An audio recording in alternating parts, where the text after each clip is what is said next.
tem 3 horas. Excelentíssimo senhor doutor juiz. Fica à vontade, qualquer coisa me chama. Estou para fazer mais uma. Excelentíssimo senhor doutor juiz, eu entendo a situação, afinal de contas o bicho que está indo na custódia aqui ao mesmo tempo. Excelentíssima senhora doutora promotora, eu já reforcei minha admiração pela senhora, afinal de contas eu não vim para essa terra, só mostra a sua inteligência. Excelentíssima senhora, minha sócia doutora Hilávia, Ana, Hugo e Rafael. O privilégio de ser advogado é poder formar sua equipe com gente altamente capacitada, analisando as pessoas pelos seus potenciais.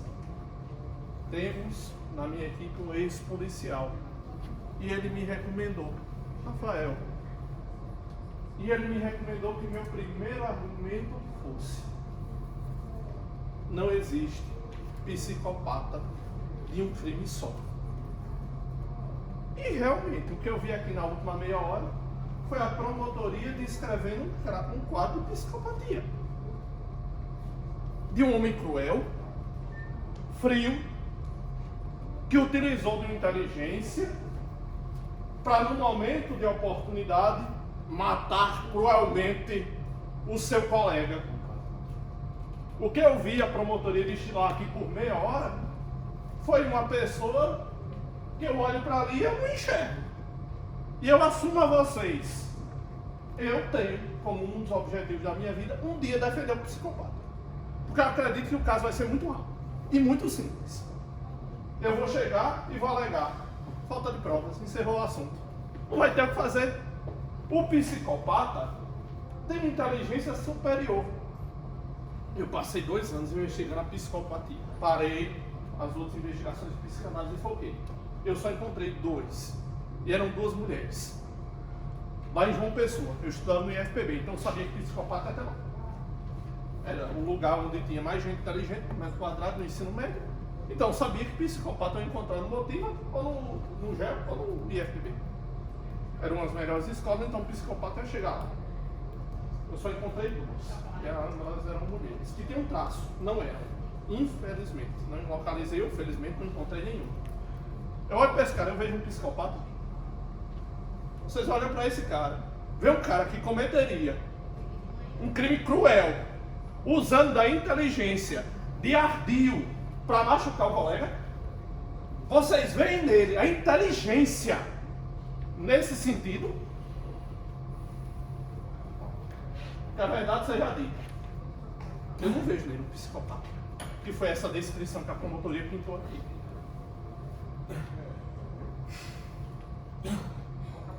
Já estudei muito a psicopatia, e quando eu digo muito mesmo.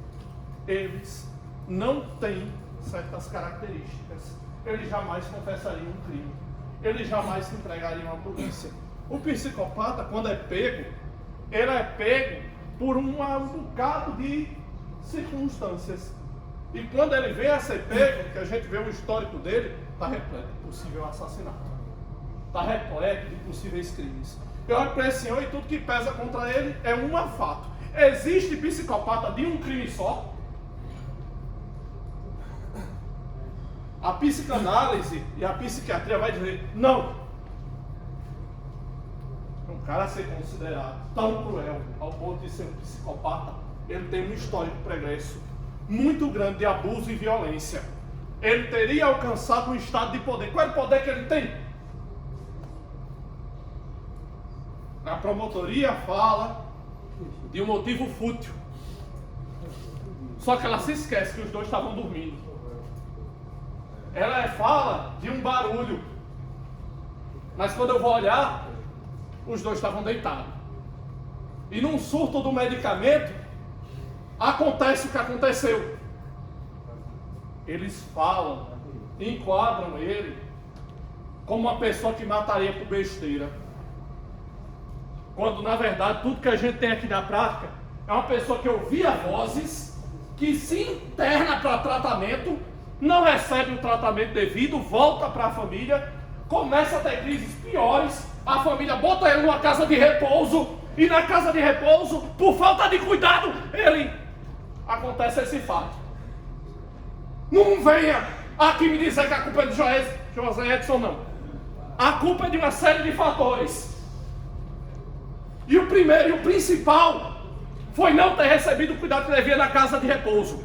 Porque se eles tivessem trancado aquela maldita enxada, não tinha acontecido nada disso. Por falta de um cadeado.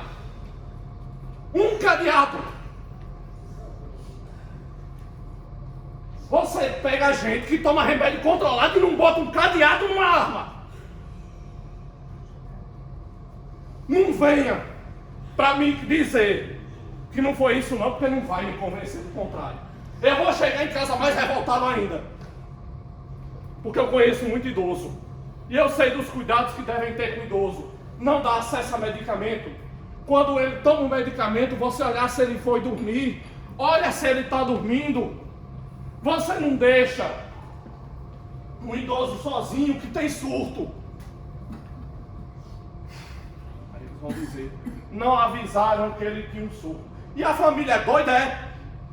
Ele foi internado no Maia. A família levou para tratamento. A família avisou, ele disse que escuta vozes. A gente está te entregando porque eu não tenho gente em casa 24 horas. Eu trabalho, minha mulher trabalha. Estou deixando aqui porque tu tem gente vigiando. Vigia! E um detalhe. O sobrinho morava perto. O sobrinho mandou ele para o outro lado da cidade ou para outra cidade. Não, o sobrinho está aqui. Botou numa casa que era praticamente vizinha dele. E a coisa que ele me disse, eu botei porque lá tinha cuidadora. Eu botei porque lá tinha alguém para cuidar dele quando ele tivesse um surto. Foi isso que aconteceu nesse caso. Um surto. E doutor, como você pode ter tanta convicção? Tem um laudo de um psiquiatra dizendo que ele é normal. Quem é você para questionar um psiquiatra? Primeiro, eu tenho desde 12 eu estudo psicanálise, estou com 29. Já posso dizer que menino novo eu não sou. Nessa coisa. Qualquer um que estude mais de 5 anos uma coisa, aprende alguma coisa. É impossível ser tão burro assim. E se vocês não quiserem me testar minha capacidade de psicanálise, podem me perguntar. Porque eu cheguei no curso de psicologia da UEPB, eu fui logo fazer as aulas avançadas.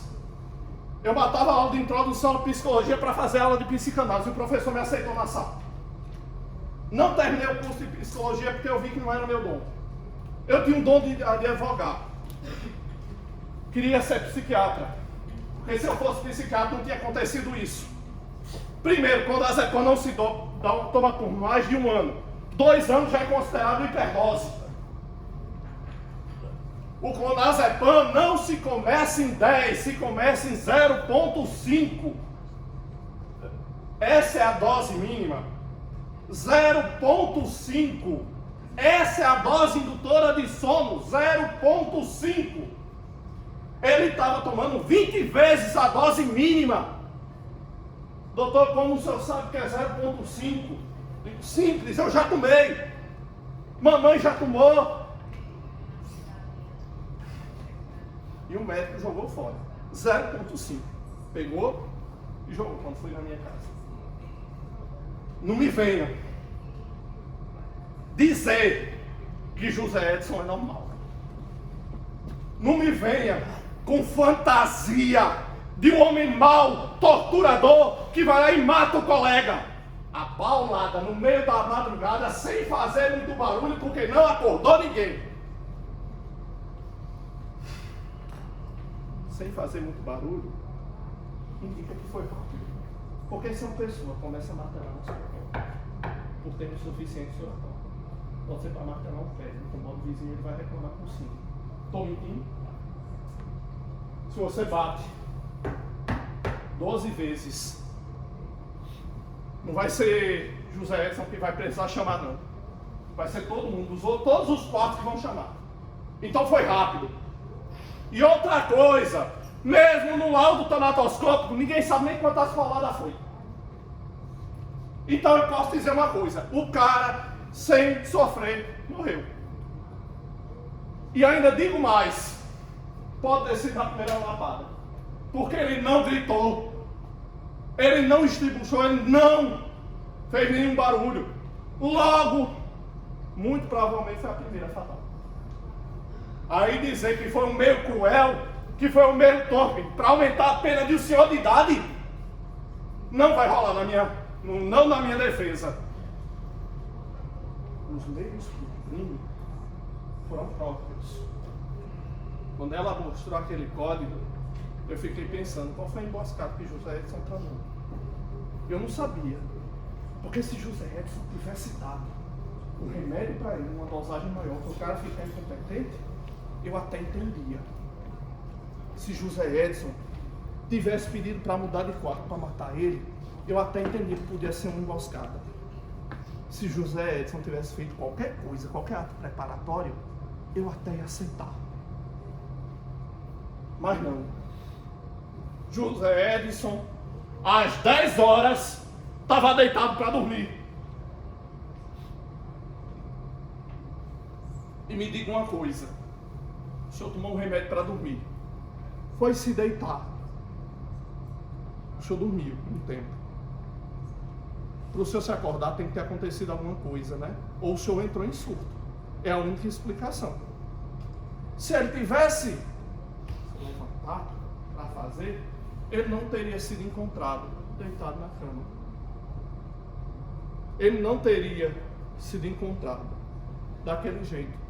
Se ele tivesse acordado durante a noite por conta do barulho, pegaria um chá. Pum! Ia acontecer na volta do banheiro. A realidade prática aponta para uma coisa. A teoria da acusação para outra. Eu não preciso nem questionar muito o laudo psiquiátrico. Está aí. Olhe para ele e vocês vão tomar a decisão se esse homem é são ou não. Vocês têm 2 olhos, 2 ouvidos. E a mágica do jurado é que num comentário sobre o jurado, o jurista diz o seguinte: é lindo perceber o jurado que pode com os olhos, ouvidos, tato, olfato e percepção entender o ser humano que está sentado. E Deus sabe que se eu deixasse ser advogado eu ia querer ser jurado. Porque eu não ia largar esse júri não. Eu já disse isso a muito juiz. No dia que me proibirem de advogar um dia, seja por idade, seja que a OAB faça qualquer coisa que impeça o advogado, eu vou me sentar aqui com vocês. E vocês ser colega. E se o advogado estiver me falando bobagem, vocês vão ver minha cara de repulsa. E se o advogado estiver dizendo, aquele homem ali, visivelmente não é normal, eu digo, pronto, deixa eu olhar para ele. Aí a promotoria fala, dá a voz embargada dele e até concorda que isso é um efeito colateral. Mas diz que o comportamento inapropriado pode ser que não tenha sido. O comportamento inapropriado é o próprio crime. E o comportamento inapropriado, doutor, é um efeito colateral que uma vez demonstrado, significa que ele vai voltar. O comportamento inapropriado ligado ao medicamento não ocorreu só naquela noite, não. Foi a causa de internação dele no Dr. Maia. Quando ele disse que ouvia vozes que mandavam ele beber cloro com sal. Mas doutor, peraí. Isso aí era uma tendência suicida. Eu digo, não. Aí por quê? Porque se fosse uma tendência suicida seria cloro. É a peculiaridade do sal que me faz ter a certeza do surto. Um surtado não vai só cortar os pulsos, não. Quem corta os pulsos está consciente do que está fazendo. E eu vou dizer mais. Para vocês, há 2 formas de se matar com um corte. Assim, esse é o suicida verdadeiro. Esse quis se matar. Reto. Aqui, na altura da veia. O suicida que corta aqui não é suicídio. É depressão. Aí por quê? Porque esse corte geralmente não mata. É um grito de suicídio. Quando o médico olha o pulso de quem cortou os pulsos, ele olha. Se for reto, assim, ele pega e diz, esse aqui vai para internação, ele está depressivo. Isso aqui é um quadro de depressão grave, tem tratamento. Esse cara está aqui, cela. Joga ele numa cela e bota e vigia. Porque esse aqui é um suicida verdadeiro. Esse aqui, uma hora se mata. tem que descobrir a causa. Infelizmente, todas as vezes, como um curioso da psicanálise que eu descobri, o corte assim era ligado a abuso sexual. Agora, isso foi uma experiência minha. Os meus amigos podem ter outras.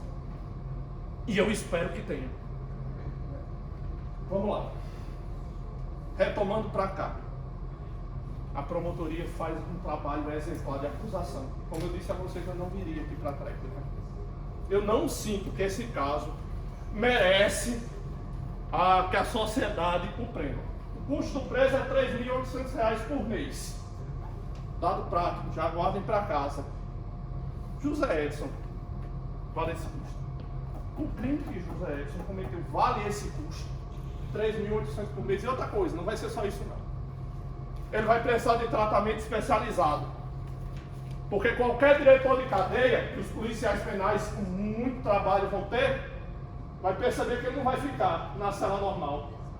Ele vai precisar de um cuidado externo, um cuidado especial, que pode ser bancado pela família, que está disposta a bancar, porque ele de todo jeito vai ter que passar por tratamento especializado.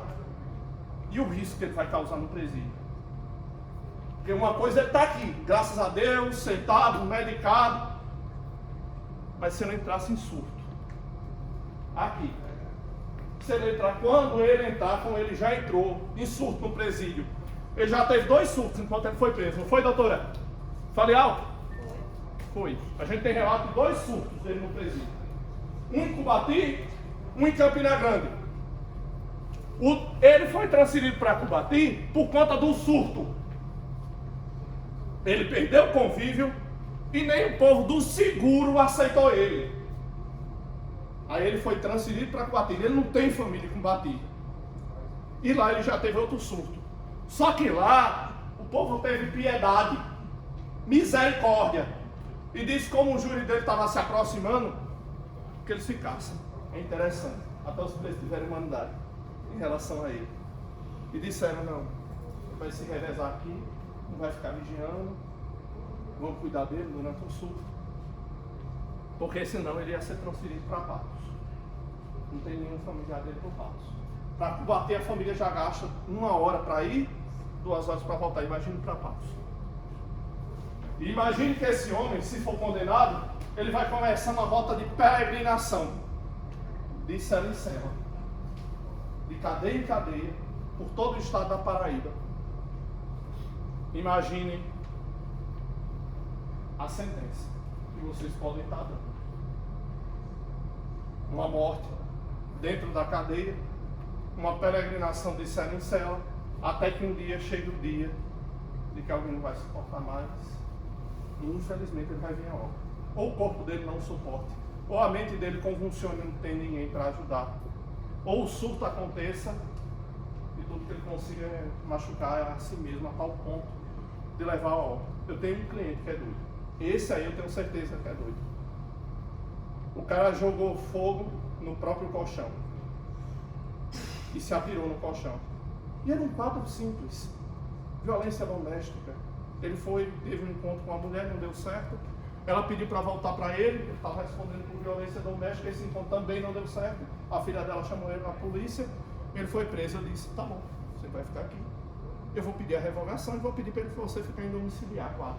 Isso aqui é 1 mês. A família não me contou que ele tomava clonazepam. Esse cara é lá de Itabaiana. Eu tenho um caso aqui, posso mandar. O cara entrou no presídio, domingo à noite, pediu para mudar de cela, botaram ele numa cela sozinho, ele tacou fogo no colchão e se jogou. Ele passou 3 meses no trauma. Graças a Deus está. Passou mais tempo internado do que ele passou, porque o alvará de soltura dele chegou com 15 dias. O processo dele ainda está rolando, inclusive, falei com ele hoje, engraçado. Ontem, né, antes de vir para cá, ele estava com medo, porque chegou a denúncia, e ele ficou com tanto surto, que ele não consegue sair mais de casa, nem para ver o sol. Era, né, porque ele não consegue mais exercer a agricultura. Depois desse surto, infelizmente, como mais da metade do corpo dele está totalmente queimado, destruído, assim ao ponto de eu...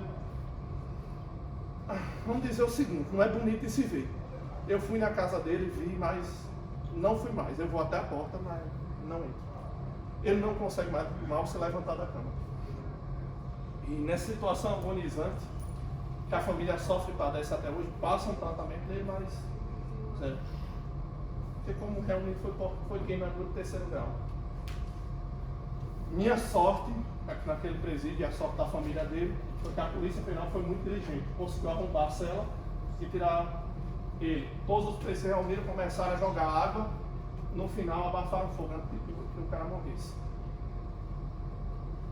A advocacia permite ao advogado uma coisa muito boa. A gente vai de presídio em presídio, de sala em sala, conhecendo o ser humano. A gente conhece o pior e o melhor da humanidade, eu ouso dizer. A gente conhece as pessoas mais inteligentes, como a promotora, o doutor juiz, grandes advogados, grandes servidores. A gente vai no fundo do esgoto da humanidade para minerar. Quantas vezes eu já não vi aqui o juiz pedindo a condenação? Mas pedindo a condenação correta, tirando uma qualificadora, dando a pena certa. No caso de São José Edson, o que eu percebo é você tem que tomar por 3 opções. A primeira, absolveu por clemência, que é uma tese válida. É acreditar que aquela pena não vale a pena para ele.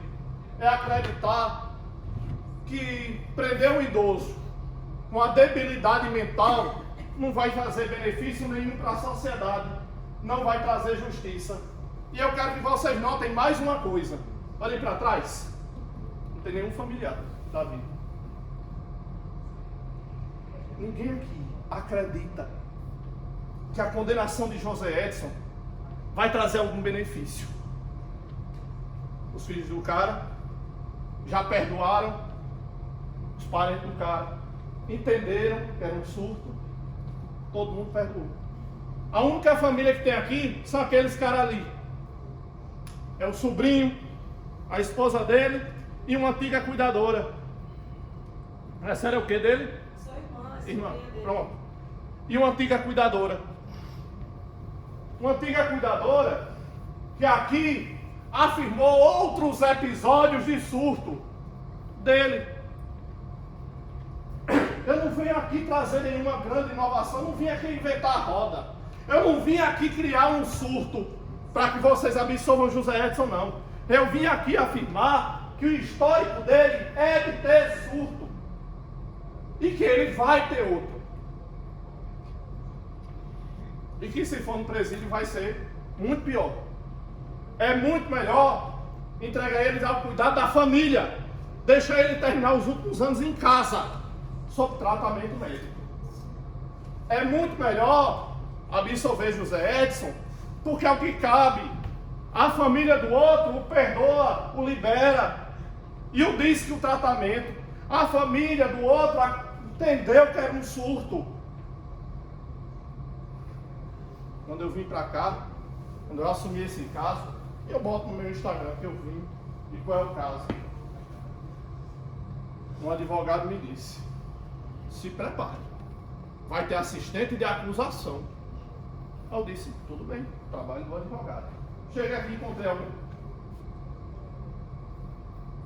Se você fosse a família daquele cara que morreu, e um parente seu morresse desse jeito, e você não acreditasse que era um surto, você mandava um assistente de acusação? Eu sou advogado em 2 casos, quando eu sou assistente de acusação. E às vezes o advogado pega até pro bono, assistência de acusação. Quantos não fazem isso? E é só ir lá na Defensoria Pública pedir. Tem como um assistente de acusação. Quando uma família acredita que houve de fato uma injustiça, que seria injusta a absolvição, muitas vezes chega. Mas nesse caso não, porque a família sabe, a família procurou e sabem que eles sabem que foi um surto. Mas Lucas, a promotoria tocou no ponto. Surto tem barulho? Eu digo não. Não mesmo. Explique, doutor. Você já escutou muito barulho e uma convulsão? A pessoa se levanta, claro. Baba, mas não faz muito barulho, não. Um surto psicótico é dissociativo. A pessoa continua em estado. Como é que eu vou explicar a vocês? É como se a personalidade dela desaparecesse e surgisse outra.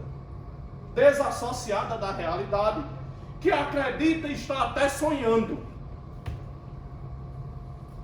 Eu não tenho controle sobre meus sonhos. E é normal que uma pessoa normal não tenha controle sobre seus sonhos. Um surto não faz barulho.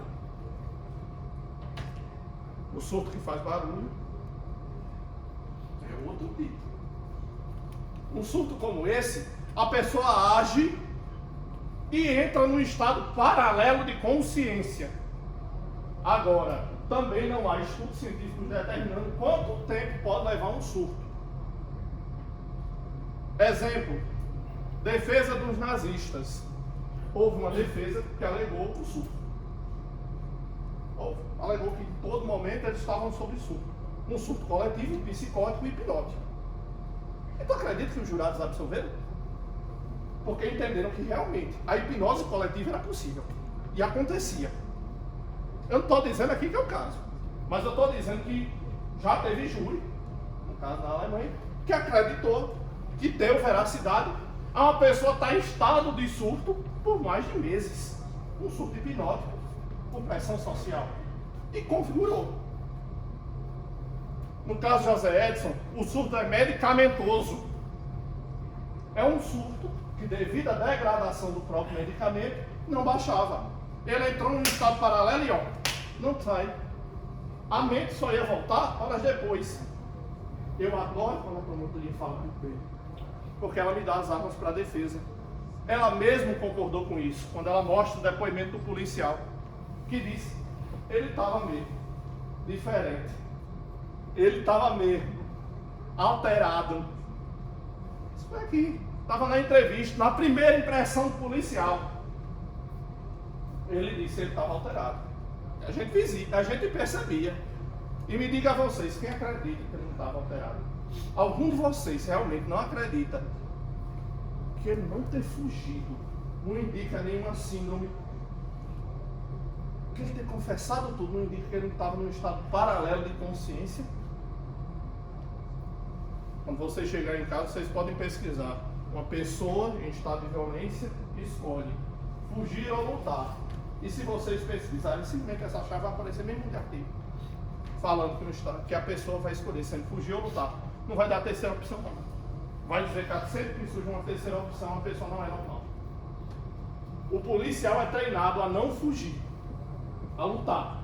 Quando entra num estado, ele entra em estado de alerta, pega a arma e se bota em posição de defender a si e aos outros. Tem que desprogramar a mente, porque nossa primeira impressão sempre é a fuga. O ser humano sempre vai tentar fugir. Vai tentar fugir da violência, vai tentar fugir de si mesmo. Excelentíssimos senhores doutores jurados, eu posso lhe garantir que o Edson não é psicopata. Não faz sentido nenhum essa imagem que a promotoria pinta. A falta de barulho não desassocia o surto. Muito pelo contrário, reforça que o crime foi rápido, que ele não causou sofrimento desnecessário, porque se ele causasse, a pessoa ia gritar, ia fazer barulho, ia se debater. Se isso fosse motivo fútil, se essa pessoa fosse dada a violência por motivo fútil, tu acha mesmo que eles iam deixar a pessoa com a outra no mesmo quarto? Não. E eu vou lhe dizer por que não. Se você já quer evitar problema na sua vida, você sabe que aquela pessoa tem problema com o outro. Se aquela pessoa fosse minimamente dada, por que você ia deixar as duas agarradinhas? Você separava. Mas a mulher a todo momento diz, ele parecia calmo, ele parecia tranquilo. Realmente. Uma pessoa antes de um surto parece completamente normal. Até o momento que ela tem, dura o estado alterado enquanto houver o surto e depois volta ao normal.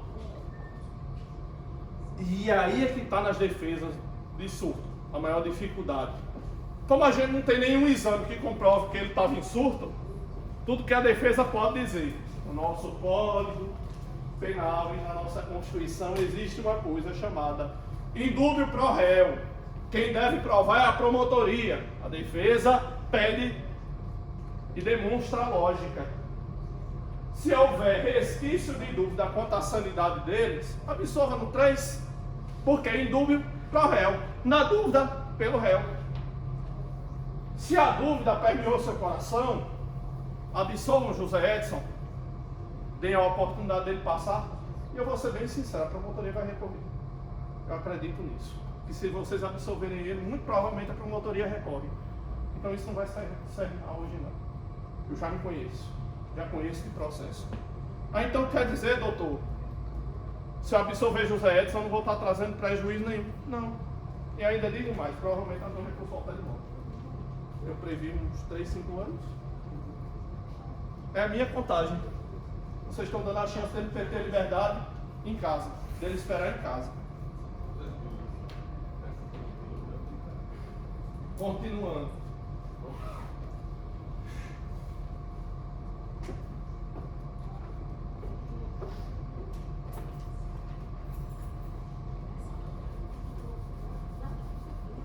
Eu peço que afastem no mínimo as qualificadoras.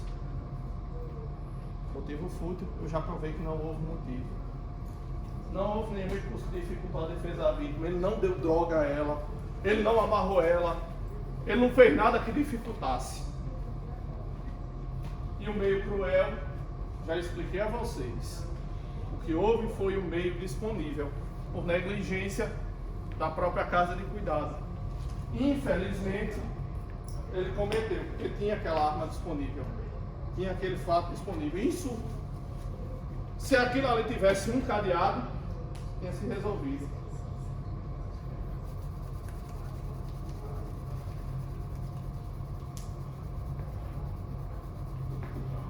E a grande questão sobre a normalidade, eu resolvo com o laudo do Dr. Maio, que eu acredito que se vocês quiserem ver de novo, pode pedir. O juiz oferece. Mas porque uma pessoa normal se internaria do Dr. Maio, voluntariamente, para tratamento. A pessoa se interna naquele hospital psiquiátrico quando está sentindo algo tão grave que não se sente mais confortável com a realidade. E até para aliviar um pouco, porque eu já estou há meia hora falando, eu começo a ler os poemas, porque depois eu volto.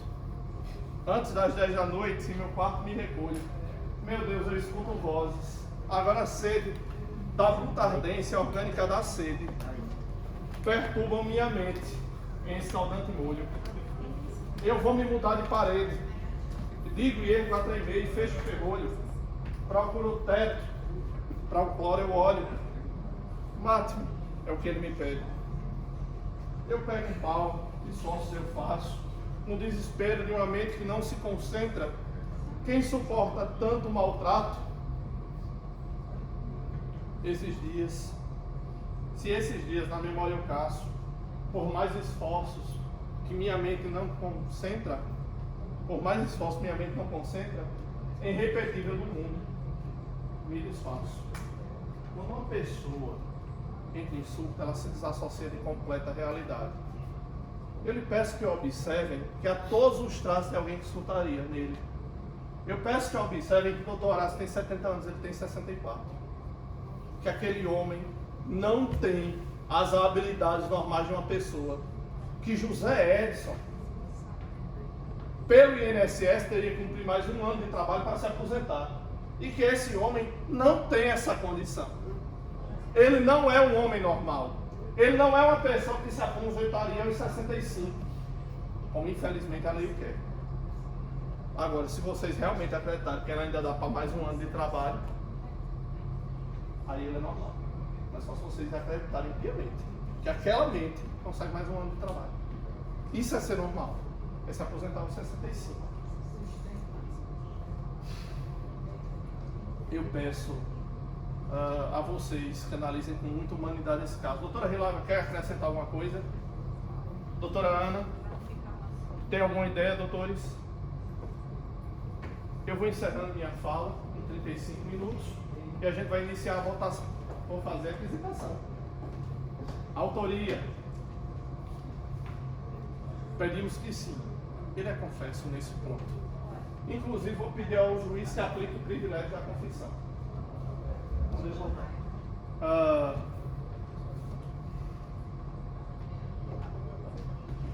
Só que quando ele for fazer a dosimetria, doutora, ele bota a confissão. Porque ele tem muito confessor que podia. Se ele for condenado, ele analisa esse ponto.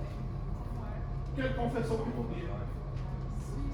A atenuante da confissão. Porque ele realmente, se for condenado, deve ser aplicada essa atenuante. Porque ele de fato, se for considerado normal, ele de fato confessou tudo. Então é nada mais justo que ser aplicado, pelo menos essa. Além mais, vamos continuar. Materialidade, sim. Autoria, sim. Quesito 3. A gente pede que vote em sim. Continue, 3 sim seguidos. A gente encerra esse júri e todo mundo vai para casa. Ele vai ser absolvido e vamos embora. Vamos encerrar por aqui e a gente já janta em casa. De todo jeito a gente vai jantar em casa.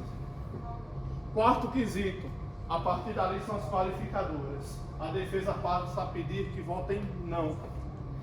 Infelizmente, eu não posso trazer aqui nenhuma atenuante de pena, porque a única atenuante possível para ele é a absolvição, tendo em vista que ele não é normal da mente. E aí eu só posso pedir para que vocês apliquem no quesito 3 a absolvição, porque não há nenhum atenuante por ter consciência dificultada. A atenuante nesse caso é vocês entenderem que ele não tinha culpabilidade, logo absolver no quesito 3. É olhar para aquele homem e dizer, realmente, como tu não tem consciência, eu vou pela tua absolvição, porque tu não desenvolve o quadro, fato de ter raciocínio. Então eu vou te absolver, porque eu não te considero capaz. Eu não te considero normal. Aí eu te absolvo. Se fosse possível, eu gostaria de trazer aqui 3 ou 4 atenuantes para ele, mas não é o caso. E quem já me viu advogando aqui no júri, sabe, dificilmente eu venho com só uma tese. Eu venho sempre pedindo atenuantes. Porque eu acredito que é a obrigação do advogado. E eu encerro minha defesa dizendo, José Edson merece a absolvição. Ele merece ir para casa, ir com a família e ser tratado em casa. A cadeia não é lugar para ele não. A cadeia é um risco para ele e para os presos, para os policiais penais, para a polícia. É um risco para todo mundo. Bota esse homem para casa. Bota a família para cuidar dele. Deixa esse homem ser cuidado pela família nos poucos anos de vida que o restam. Porque do jeito que ele está, ele não dá muito certo. Eu espero conscientemente que vocês a absolvam. Se vocês não absolverem, que tirem as qualificadoras. É o que a defesa requer. Vocês são juízes dessa causa, que Deus ajude a julgar-nos com humanidade. Porque se tem uma coisa que eu percebi, é que a misericórdia sempre pode falar mais alto. Doutor, muito obrigado. Terminado o tempo concedido às partes para os debates, e aí os quesitos